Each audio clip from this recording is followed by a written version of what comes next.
Good afternoon, everybody, and welcome to this special recording of the Ukraine Shelf podcast. If you've listened to our podcast before, you'll know that the Ukraine Shelf podcast specializes in bringing the best books in English to audiences and speaking to their authors about Ukraine, its history, its culture, and its meaning for the world. My name is Uilleam Blacker. I teach Ukrainian culture and I translate Ukrainian literature at University College London. And with me on stage is my co-presenter and co-creator of the podcast, Olesya Khromeychuk, director of the Ukrainian Institute London, writer and historian. Hello, everyone, and welcome. We are absolutely thrilled to be able to record this episode of the podcast in front of this fantastic live audience, but we have to apologize immediately because we're recording this. There will not be space for you to ask our guests questions at the end. Instead, please come and talk to the writers afterwards, as they will be signing their books in the bookshop. This is a great pleasure for me to introduce our guests. We've got Oksana Maksymchuk, a bilingual Ukrainian-American poet, scholar, and literary translator, originally from Lviv. Her debut English language poetry collection, Still City, was published by Carcanet Press and was long-listed for the 2025 Griffin Poetry Prize and the 2025 PEN Volker Award for Poetry. Oksana's poems have appeared in The Guardian, The Irish Times, The Paris Review, PN Review, The Poetry Review, and many other journals. Together with Max Rosychinsky, she co-edited Words for War, New Poems from Ukraine, the first anthology for contemporary Ukrainian war poetry in English. Welcome, Oksana. We're also really thrilled to be joined by Philippe Sands, professor, author, barrister specializing in international law. He is known for his expertise in international courts and tribunals, including the International Court of Justice and the International Criminal Court. But he may be best known to this audience for his books, such as East-West Street, The Rat Line, and most recently 38 Laundress Street, which he will be speaking about later on this evening as well at the festival. All of these books that intertwine the story of the history of international law and justice with the stories of ordinary and extraordinary people who were mixed up in that history.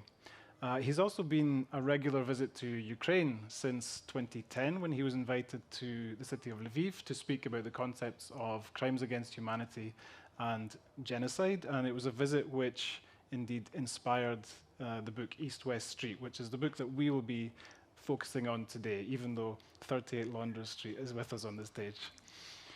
And it is in Lviv that we would like to begin our conversation. You both write about this city very vividly. For those of you who do not know much about the city, it's a city in western Ukraine, very close to the Polish border. It's an absolutely beautiful, fascinating city with very complex past, and obviously going through a very difficult present, like the rest of the country. But it is a city to which you have very strong connection, as do I. I am a native of Lviv. I was born there. What is that place that Lviv holds in your lives? Oksana, can we begin with you? Yes. Thank you, Olesya, for the question. And it's such a pleasure to be here. Thank you, everybody, for coming and being part of this event. So I suppose I will just take the collection itself as a starting point, and maybe the ending point also. That's the context in which the collection emerged. We were waiting for the war to happen in 2021 in Lviv. And in fact, we didn't know we were waiting for the war. We were waiting for some kind of resolution of the tension. And my theory was that there would be no war, that this would be a kind of record of a non-event, something that looked like it was going to happen, but in fact the whole build-up is going to dissipate, and so it's going to be this diary of a phantom, of a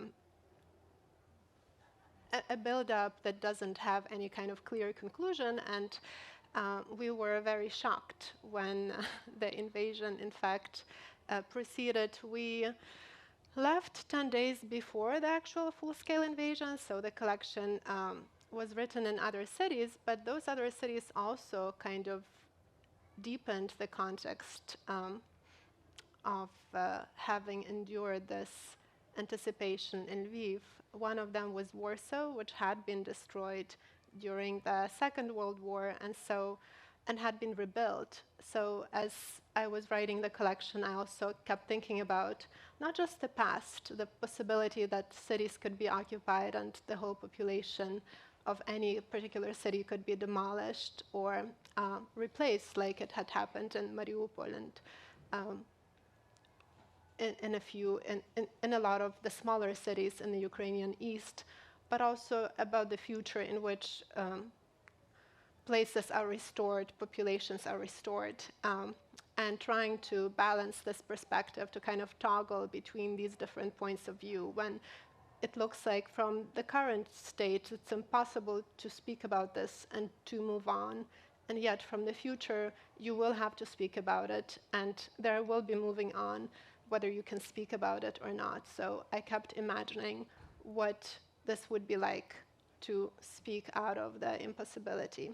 And the anthology you mentioned, which was published in 2017, kind of prepared me for that work. The title, Words for War, is very much about trying to find words for something for which there are no words. There are no words for war, and yet we must find them. We must speak about this. So I know that strayed a bit from what Lviv means for you, for me. For me, it was, in this particular case, the origin for thinking about the whole range of possibilities from destruction to occupation to restoration in the future as this place where many things will unfold and have unfolded in the past, and that really expanded the range of the imaginable. Yeah, that makes sense. And also earlier you mentioned that it is your base. You travel a lot, but it's somewhere you keep coming back to. And I had that feeling when I was reading your collection, that it's the one place you'd like to remain stable. But of course the war makes that potential, takes away that potential, that it might not be somewhere that you will be able to return. And I think that feeling of desire for it to be there always, to be the base, is very much felt in that collection. Philippe, you keep coming back to Lviv. Your relationship with Lviv has been developing for some time now. Will you tell us about it? So I don't have the connection of time that you both have in terms of this city. I only first visited the city in 2010, in October, and I did so in circumstances in which I was invited to give a lecture on the cases that I do on crimes against humanity and genocide. But I actually accepted the invitation once I worked out that Lviv used to be called Lvov when it was part of Poland, Lemberg when it was part of the Austro-Hungarian Empire, known as Leopolis by the Italians and the Spaniards, and it was where my grandfather was born in 1904. And so I was just curious. I was very close to my grandfather. I loved him very much. I knew him very well. He lived until 1998, so a good, 35 plus years of my life. But he would never talk about Lviv, Lemberg. And so I went to go and find the house where he was born, and I thought, okay, on the side I'll just give these lectures, and that unleashed a desire to know a lot more. The visit was extraordinary. I mean, for those of you who haven't been, it is truly one of the great cities of the world, and the moment the war's over, unless you're willing to take a bit of a punt and go now, go, run, don't walk. It's extraordinary. And part of the reason that it is extraordinary is that it is at the epicenter of modern European history. And one of the things I learned in doing the research for what became East-West Street was that my grandfather had left in 1914, irony of ironies, because the Russians occupied the city. And so history goes round and round and round. And somehow being there for the first time left something, and I started writing about it, and I couldn't get it out of my system. I felt very at home there. It was very curious. I felt connected to my granddad. And I end up writing a book about it, and I've probably been 30 times in the last 15 years. And I was there a month ago. I try to go as often as I can because I feel it's a sort of spiritual home for me in terms of the Europe that I care about and the system of values that, of course, operates in stark contradiction to the bloodshed and the turmoil and the horror, and yet the beating heart of the city is of extraordinary values and principles, and it is emblematic for me of a place where different communities should be living together. And that's what for me is so special. It's a remarkable place. To come back to that moment where your grandfather left, you describe in the book sitting on a bench in a park in Lviv, a bench which was installed under the Habsburg Empire, under Franz Josef, but then a few years later, without moving, that same bench found itself in interwar Poland. The park changed its name, but the bench remains. Then the bench is in Soviet-occupied Lviv, then Nazi-occupied Lviv, then in the Soviet Union, then in independent Ukraine, all without moving. And it's a very typical, this is a very typical Lviv story. It's a very typical kind of East Central European story as well. But at the same time, of course, people were also, you have this, people staying in the same place and changing citizenship without moving anywhere, but you also have people being expelled. We have, in the case of Lviv, the Poles being expelled by the Soviets, the city's Jews, of course, sent to their deaths by the Nazis. It's a place also of people, of communities, these communities, like you mentioned, who should be living together, being separated and sometimes expunged from the city. And it's a history that we tend to speak about as something that belongs to the past. But as we've seen recently, if you've been following the news, especially recently, there's a lot of discussion again about moving borders, about which country certain cities should belong to. They might be moving from one state to another without really moving. The fate of those populations is also at stake. We see the Russian practice in the territories it occupies of course, killing people, but also expelling them. Looking at what's happening today, at I guess the other side of Ukraine, what can we take from that history from Lviv, which can help us to be prepared for what's coming, I guess? Well, curiously, Lviv gives me hope. I mean, this is a time of real foreboding. I have to say this. I found this summer very, very difficult. I mean, the combination of things that are going on in the world right now, it's very hard to find slivers of light. And yet, what I always keep coming back to, if I feel particularly bleak, is I think about these two guys who lived in Lviv, Lemberg, Lvov, Hersch Lauterpacht, who invented the concept of crimes against humanity in 1945, Raphael Lemkin, who invented the concept of genocide in 1945. They both become prosecutors at the Nuremberg Tribunal. In the middle of the trial, they learn that their entire families have perished, their parents, their brothers, their sisters, I mean, everybody.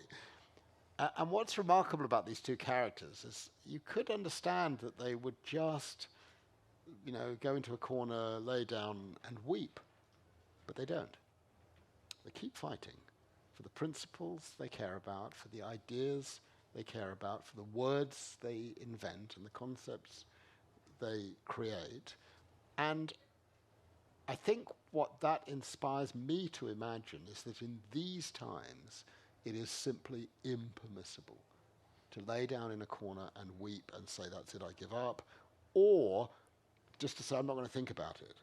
It really, for me, is inspiring that in a period that was even darker and more terrible than now, and now it's pretty bad in some parts of the world, pretty bad, they just carried on. And that is the positive side of the human spirit.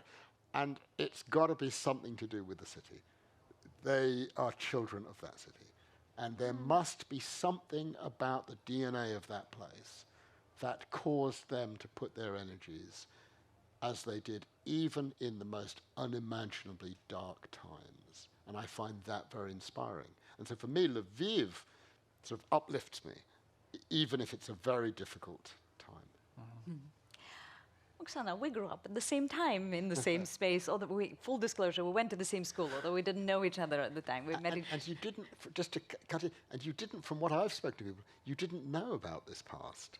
Well, this is the question that I want to ask Oksana.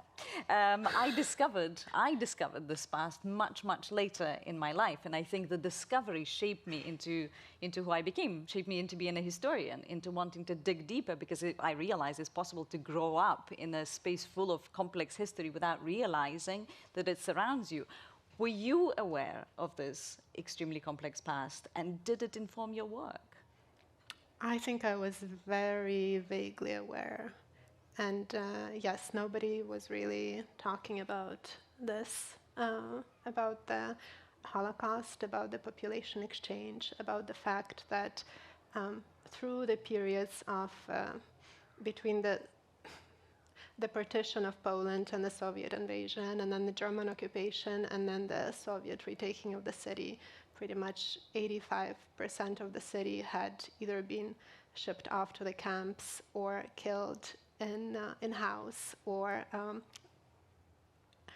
shipped off to relocation destinations in Poland. So basically, when people talk about somebody who is a true Vivian, that's a very small percentage of the current population. So all of us were, to some extent, from other parts of Ukraine, and perhaps that's, or of Russia, as we were talking today about the people who were part of the Soviet army and got fabulous apartments that had used to belong to Jews, to Poles, to Ukrainians in the center of the city. And in fact, the apartment we live in now, we occupy, I guess, since the mid-90s, is in the middle of the Jewish ghetto. And I think about this often, what happened to the people who had lived within these walls. Like, it's nice to think about me and you walking within the same walls since we were 7 until we were 15 every day, not knowing each other. But it's also true, again, for these ghosts of the past, the people who had possibly been forcibly removed from these very apartments in the middle of the night. And not just once, but a number of times. The building was completed in 1914, so that means there were various waves of these stages of violence and the cleansing. And yes, like Philippe says, what maybe is inspiring about this is that there is a constant renewal and constant will to move on and to keep living and to take joy in life and to have children and not to give up and to press on with one's work and try to address the problems that led to this violence in some kind of codifiable form in the future, as laws, as procedures, as institutions, again, as warning stories or as inspirational stories. And at the same time, there is a kind of resilience that comes with knowing that things can be terrible. And so kind of picking one's battles and picking one's moment. So you're not going to fight against everything all the time. You're going to collect your energy and summon up the energy for some particular task that you're setting for yourself. And that, again, is a kind of resilience and survival that we can translate to other contexts, like contemporary US, for instance, where it also often feels like we are under occupation by a hostile regime that wants to eliminate what we value in the system we've created over 100 years, and that is now not working.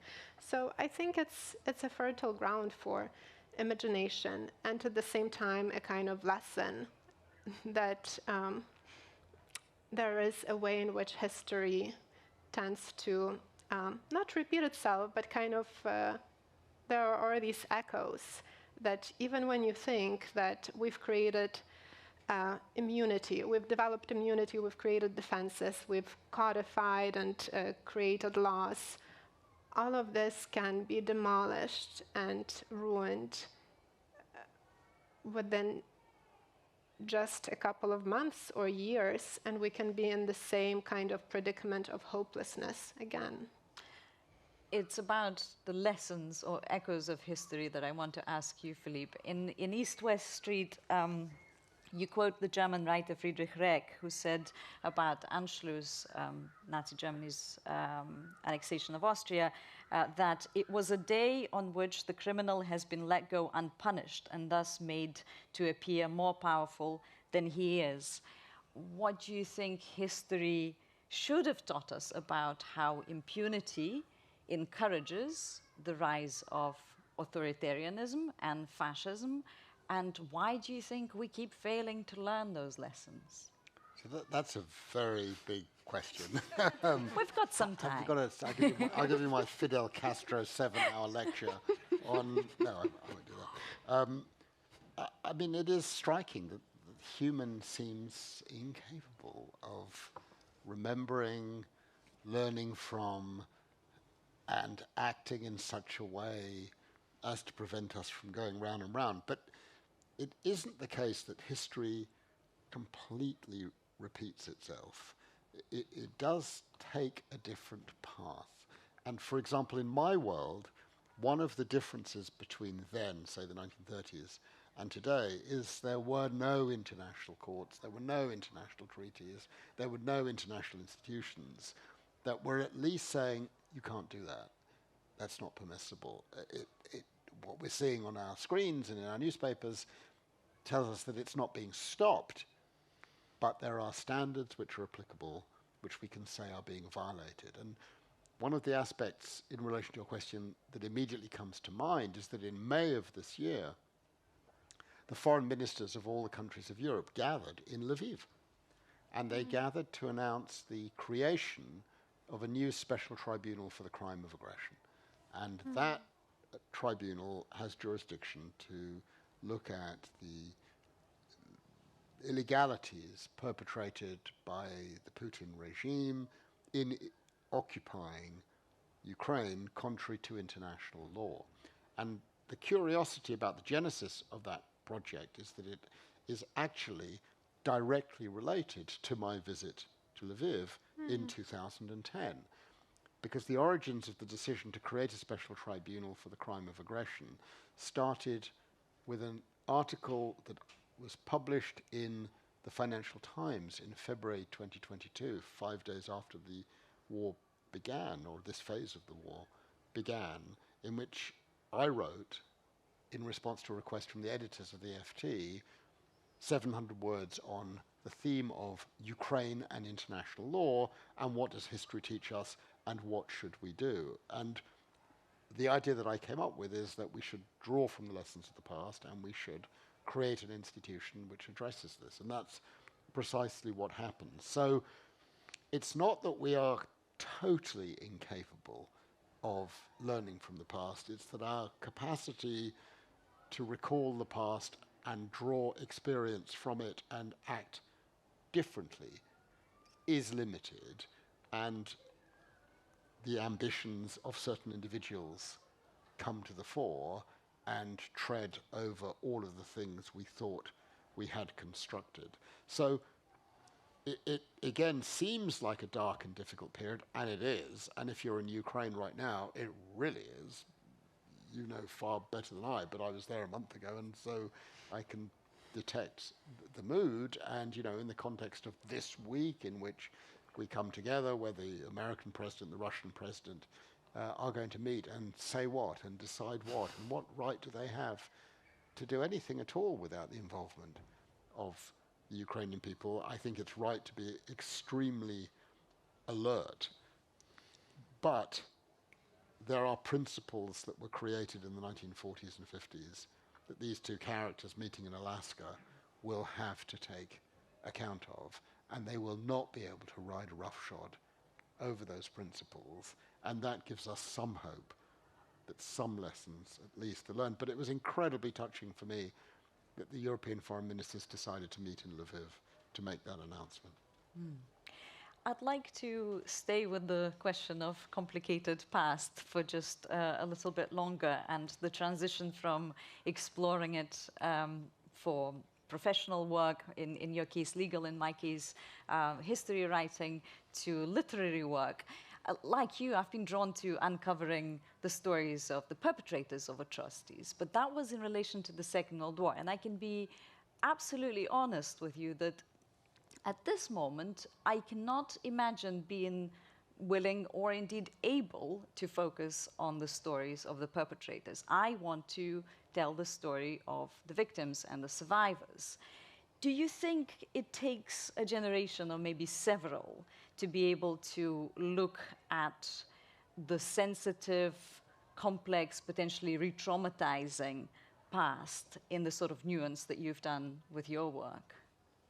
I think it's not a coincidence that I was 50 years old before I started looking into these things, and that my family had grown up in silence. No one had talked about the things that I suddenly became interested in. I think it must have been, you know, the catalytic event would have been around the death of my grandfather, and that created a space in which it was permissible to explore things that could not be talked about. These were very sensitive issues. Many people in this room will understand what I'm talking about. Things happen in families, or two families, in which for the best and most decent of reasons, people don't want to talk about because it's so painful and it's so difficult. And so I think that's right. No, I think it's normal that it takes time, a couple of generations, to open the kinds of doors that my mother has always said to me, and she's very much around. She couldn't open, she doesn't want to open, it's fine for you to open those doors. But I think that there's another part to your question that's really interesting, and I'd be interested to hear also from Oksana on the perpetrator side. This is sensitive and very complex, including in the context of Lviv. I've had some criticism in relation to East-West Street and the Rat Line, the first sequel, the 38 London is the second sequel, because I deal with the perpetrators and I present them not as monsters. I present them as family members, as human beings, as people who, let's speak frankly, are capable of love and jollity and decency for certain people, but not for others. And I've always rejected the idea that you characterize someone as a monster. The person does monstrous things to certain people and in certain situations, but they are also capable of love. And so, given my own family background, I have a deep empathy for those people who are on the receiving end of horror for obvious reason. I'm totally fascinated by that and reverential of people who've somehow, like my grandfather and many other people, and you may have family members in this room who have been through experiences that were dreadful. You have a big respect for that. But actually, what I really want to know is, why do people do terrible things? What is it that causes people to cross a line? Because ultimately, what I really care about is limiting the times that it happens and putting the focus on the victims, and here I'm speaking openly, doesn't answer that question. Why is it happening? It's never really the victim's fault. They're caught up in someone else's desires and aims. And so if we want to understand what it is that makes Vladimir Putin invade Ukraine, or Hamas to do what it did on October the 7th, or Netanyahu to do what he's done subsequently, I want to know about those people. And we have to engage with those people to understand, but I'm completely understanding that it takes time. And, you know, me coming to Lviv and talking about my interests in Mr. Putin's personal life and why he did this or why he did that is not going to go down well. And I respect that completely, and I understand that. But at some point, you know, that work has to be done. What happened to Mr. Putin when he was 7 years old that caused him to have these desires over this vast... I want to know that, but it's sensitive. Oksana, your Still City is very much about, from the perspective of the victim of aggression. You know, it's a well, you'll tell me, but this is how I see it. Do I look like a victim of aggression? Okay, I mean, so I want you to tell us about that. But it's a book of poems about what it feels like to be a civilian in a city Right. that's being attacked. Right. And it's not about the people who are attacking. So, I mean, I wonder, I'd like to hear your response to what Philippe said. Can you imagine yourself engaging with that perspective, understanding it? Do you think Ukrainian writers in general, is it something they are even contemplating right now? I mean, there are some poems in there that try to express the perspective. Like there is a poem called The Rites of Moloch about the soldier Yes, boys yeah. who are engaged in a kind of symmetrical type of battle from the situation in which they're caught up. And it really doesn't matter from their perspective on which side they are. And I think there is truth in that. When I was working on the book, I was also working that fall on a paper on kind of like moral luck in history. It was a paper on Plato. I was the Plato person, and my friend was the Hegel person. And it was trying to delineate what it means to become good, a good person within the context of any kind of state or city.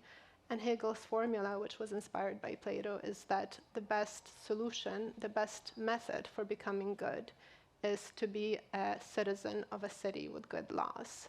And that's not something that you earn or you deserve. It's something you fall into as a matter of luck. And I think when you talk about monsters, you're really talking about individuals, but so many of the atrocities are not committed by these monsters. They're committed by people who used to be just like anyone else, but they're under a spell. And how do we fall under these spells, right? We're coded by ideas and ideologies just as much as we are coded by our genes.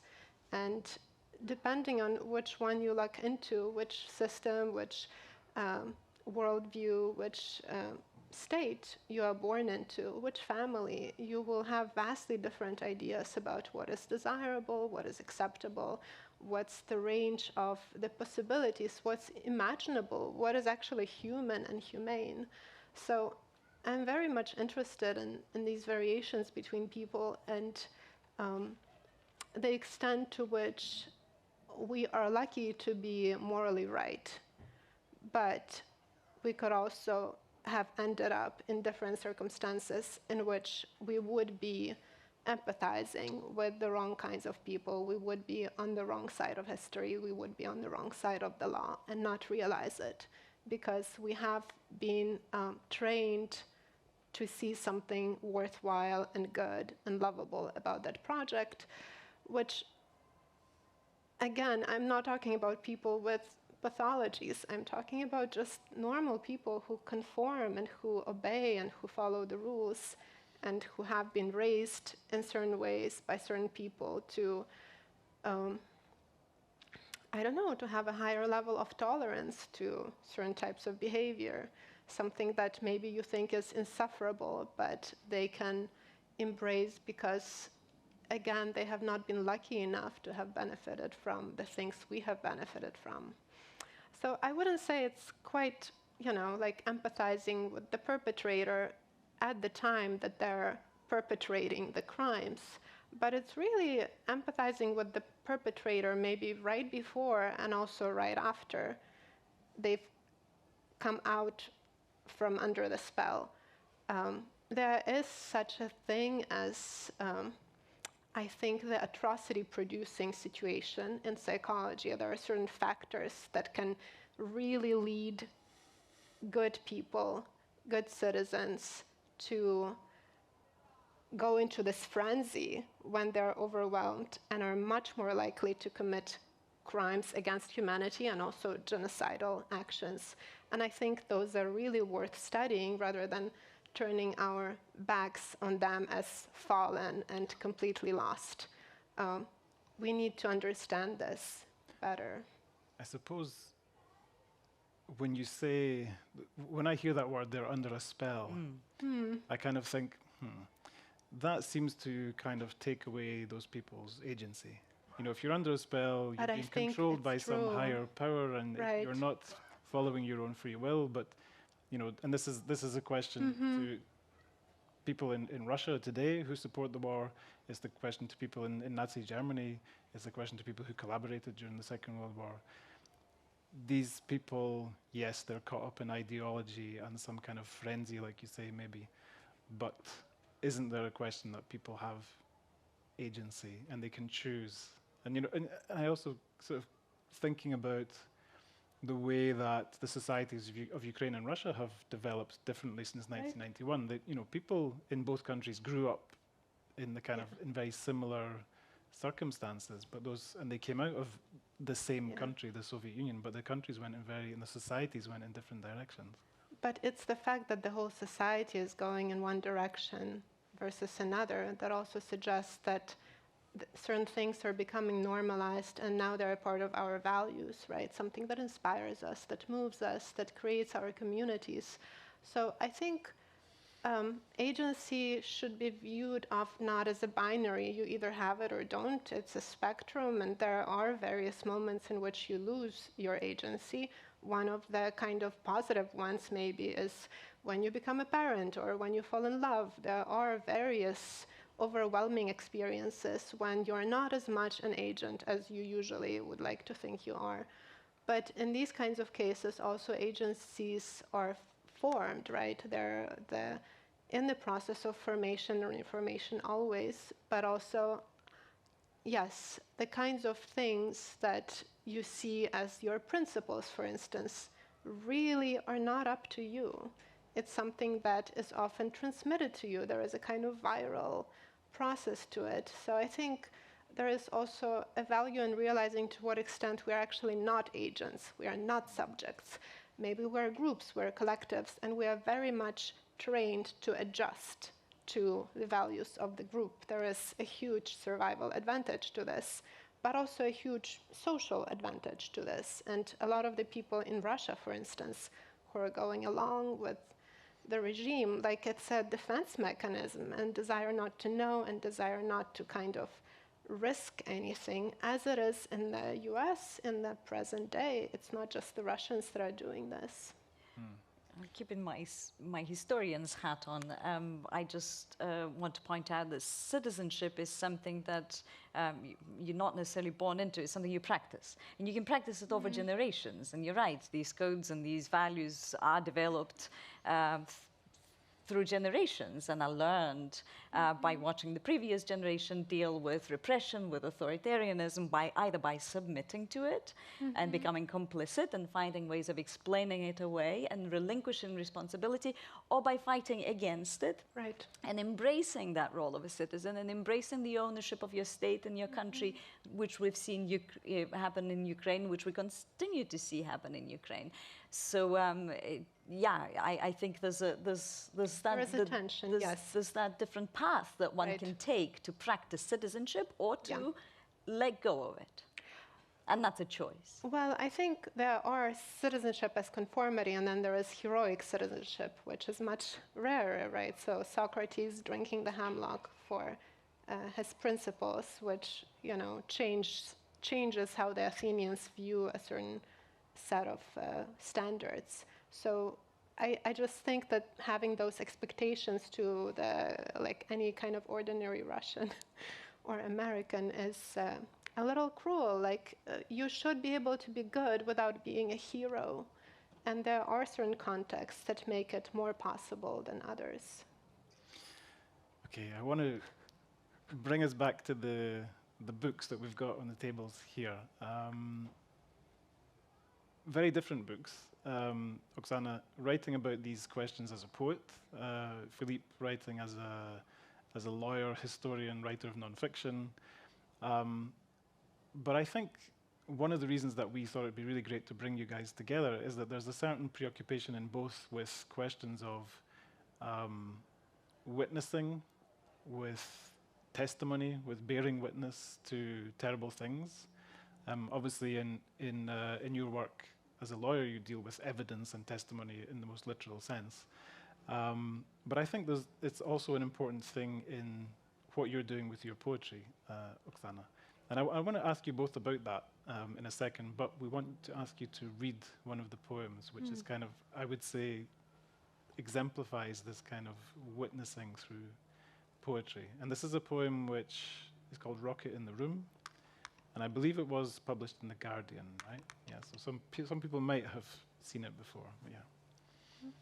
Thank you. Rocket in the room. What the rocket has in common with the room full of children as its current location.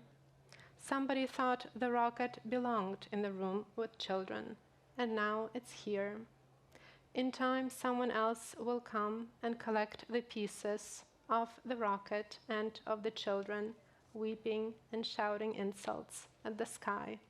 But for now, this rocket and these children are an unsorted matter, a puzzle awaiting a solution. Thank you.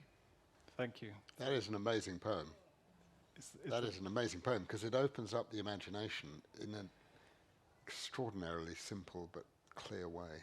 It's an extraordinary poem. And it does have this, I think it has this very clear, and it's kind of both removed and dispassionate, but also so powerful as well.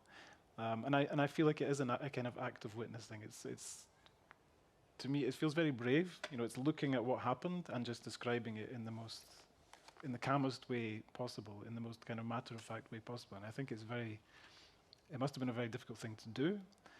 And it's all the more powerful for that. I mean, do you see your poetry as a form of bearing witness, as a kind of testimony to what's happening?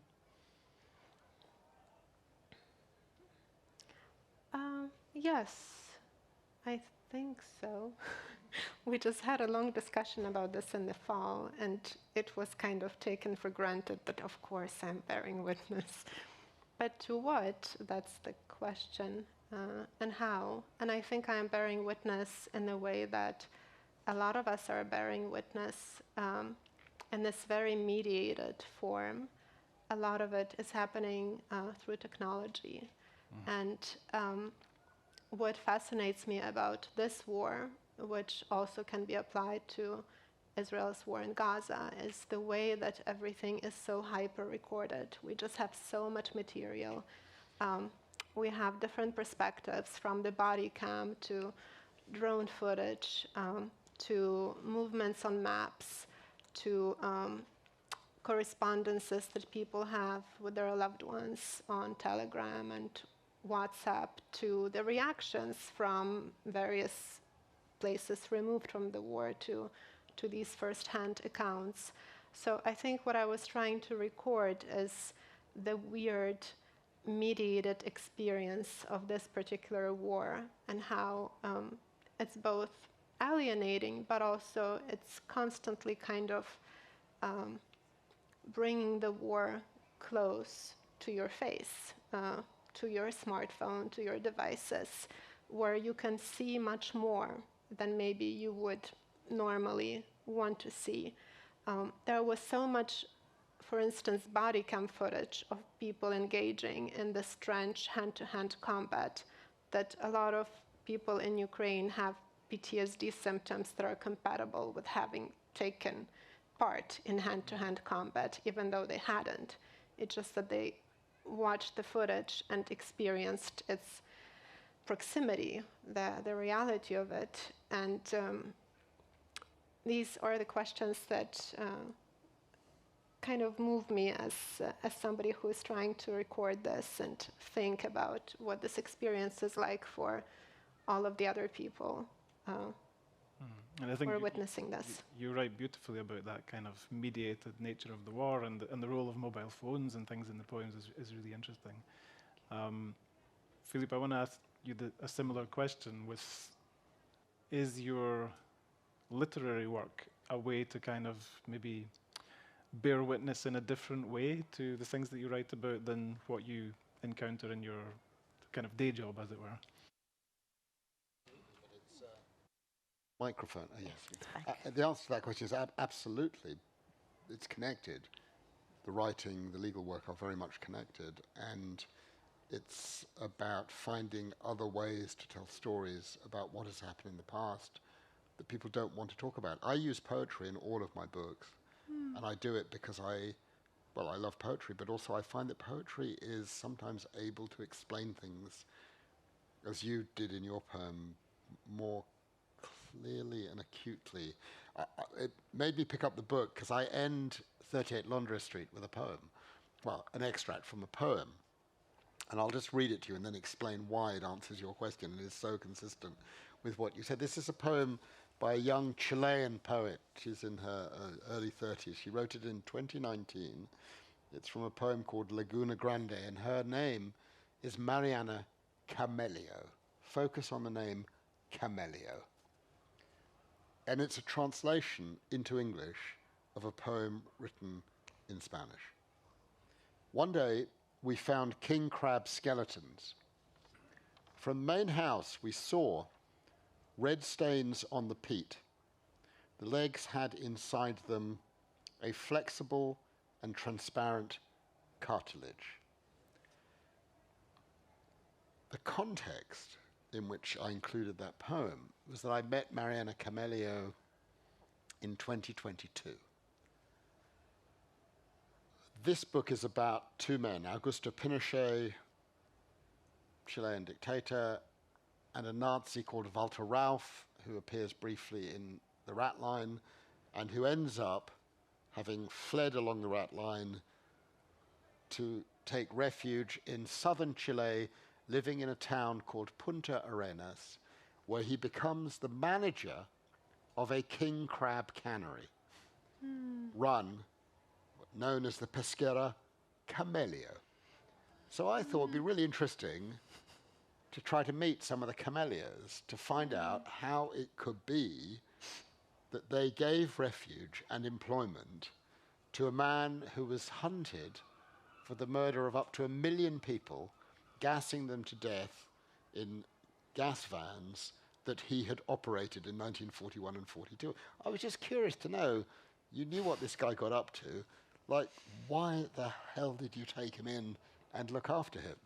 So unsurprisingly, coming back to our earlier conversation, no one from the Camelio family wanted to talk to me. Then my friend Rodrigo Rojas, who's a poet who lives in Santiago, said, I know a Camelio. She's a poet. Mariana, let me see if she'll talk to you. And astonishingly, Mariana did agree to talk. We've become very good friends. And it's part of your generational issue also. She's 2 or 3 generations on, so she can talk about these things without feeling personal guilt or responsibility about what her grandfather or great-grandfather did. But what was extraordinary for me was that in her poetry, she has essentially anticipated the story that I would write in 2025 in an indirect way. She had borne witness subconsciously, without ever knowing what it was her grandfather's factory had done in harboring one of the great mass murderers of German history. And I find this completely fascinating. It's bearing witness without knowing that you're bearing witness, which I think is what is so interesting about so much poetry. I think what we all share here is this desire to record things, to keep that record, to hold that record for the next generation, for scholars, for people out there. But I've also noticed that in Ukraine, a lot of non-fiction writers are switching to writing poetry, and not necessarily documentary poetry, but often documentary poetry, but also to writing fiction. I'm not sure if I'm allowed to reveal that piece of green room information that I acquired earlier today, but you are flirting with the idea of turning to beyond flirting. You are married to the idea. Full penetration, or whatever one is permitted to say these days. I don't know what one is, you know. Of engaging in the work of fiction. Yeah. What avenues does that open? It gets rid of footnotes, which is fantastic. I'm so sick of having to, like when you appear before a judge, having to explain what support you have for every single word you have there. And I've done it in all of my books. You asked me before, is every single word true? I don't know if every single word is true, but every single word has an authority behind it. There's a difference between the two. And the idea that you can just get the elements of a story where you've got some of the documents, it's sort of, I think it's called, you know, historical fiction, and where I know the story that I want to write is essentially a true story, but I don't have to provide a footnote or support for every single thing that happens. And I can imagine, in East-West Street, my editor, very rightly, prohibited me from including an imagined conversation between Lauterpacht and Lemkin, who never met. She says, you can't do that, it will ruin the whole book, because the moment you put in an imagined conversation, the readers will no longer know what's true and what's not true. But this issue of fact and fiction has been a very big issue in 38 Londres Street, because, as I said, it tells this double story. And in relation to the story, there are two great pieces of writing that I've relied on. One is a book that you will know by Bruce Chatwin called In Patagonia, where he goes down to Punta Arenas and encounters the idea of Walter Rauff, the Nazi, and writes about him in chapter 95 of the book. So I go down to Punta Arenas several times, armed with, you know, moth-eaten copy of In Patagonia, and it turns out that half the characters who appear in this supposed book of non-fiction, this great travel book, never existed. He just made them up. And the question is that a bad thing? That's for another debate. The second book that I rely on is by a marvelous Chilean writer called Roberto Bolaño, who published a book in 1997 in Spanish. It's called Noche en Chile, Nights in Chile. And it tells the story of an imagined relationship between Augusto Pinochet, Walter Rauff, and a Jesuit Opus Dei priest. And it's unbelievable because it's a work of fiction, but it turns out he's preempted me and found a connection that I spent 10 years looking for, and it's in this non-fiction book published in 1997. So how do we explain this line between fiction and non-fiction? In 1965, Pablo Neruda, another poet, complicated today in Chile for various reasons, writes a newspaper article in a distinguished Chilean newspaper, and he rails against a court judgment given by the Supreme Court of Chile, castigating it and the Chilean criminal justice system for not allowing Walter Rauff, the Nazi, to be extradited back to West Germany because the crimes happened too long ago. And he writes in his article, this man Rauff certainly knows all about vans. And this becomes crucial in the story that I tell in my book. So literally 60 years before I write 38 Londres Street, some not so minor poet in Santiago and wherever is already thinking about the same things and writing about it. And this I find fascinating, how literature, fiction, non-fiction, poetry, they all connect. There is no simple, I reject the idea that there's a simple dividing line between these different genres. I'm glad we've moved on to other people's books, because one thing we do on each episode of the Ukraine Shelf, at the end of the episode, we ask our guests to recommend one book that they would like people to read to better understand Ukraine, other than their own book, of course. And if you look on the Ukraine Shelf, the website, you can see the list of recommendations of all our guests. So we have a few minutes, very few minutes left. Could you please give us, in a couple of sentences, your recommendations for what our audience here and our listeners should read to better understand Ukraine? Oksana, we'll start with you. Well, if we are only allowed one. Let's stick to one. I have to. So I'm going to go with Natalka Vorozhbyt's play. Natalka Vorozhbyt is a really interesting playwright, and she also writes scripts for movies.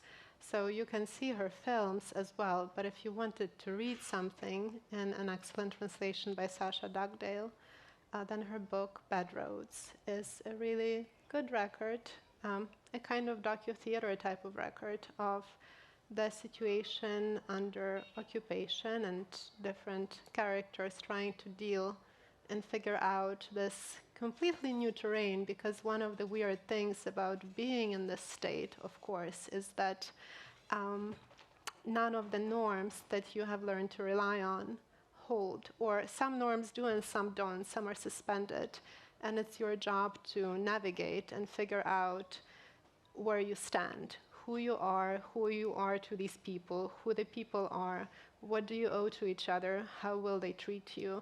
And it's a kind of pretty, I think it's so wonderful that Hobbes was a translator of Thucydides, and the reason he came up with that awful doctrine of his about how humans behave in the state of nature was because he was inspired by Thucydides' descriptions of Athens at the time of the plague, when indeed the norms were suspended and people acted out their most impulsive, most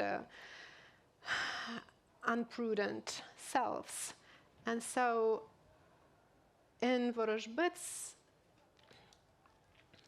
play, we are in this world where things are awful, and at the same time there are these opportunities for moments of generosity and kindness, and also overcoming the kind of deterministic circumstances into which you're thrown, and these moments of actual heroism and courage.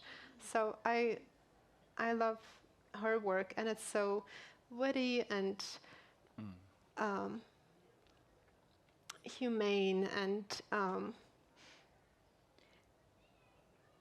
there is comedy there too, despite the terror, which I really value, that you can show the darkness while also showing the ridiculousness of these circumstances. And it's about the war before 2022, the 8 years before the full-scale invasion, which are so frequently forgotten. Yeah. So definitely worth your attention. Yeah, Bad Roads by Natalia Vorozhbyt, absolutely. And Philippe? So when you originally got in touch, I thought about this question, and the book, which is really a long essay rather than a book, which is the one I always come back to on my second visit to Lviv, and it's more about Lviv than Ukraine. I was told I had to read this incredible essay written in 1946 by a Pole who had left Lviv, Joseph Witlin, which he published when he was a refugee, an immigrant in New York at Columbia, called Mój Lvów, My Lviv. So it didn't exist in English in 2010, 2011, and it existed only in Polish, and it existed in Spanish. And my Spanish is really pathetic. But I got a copy, and I walked round Lviv with Joseph Witlin's My Lviv, written in 1946, and went to the streets that he identifies and mentions in the places, and it opened up my imagination in a way that was just exhilarating. And I eventually managed to get a publisher, Pushkin, to finally agree to do an English translation with the permission of Witlin's daughter.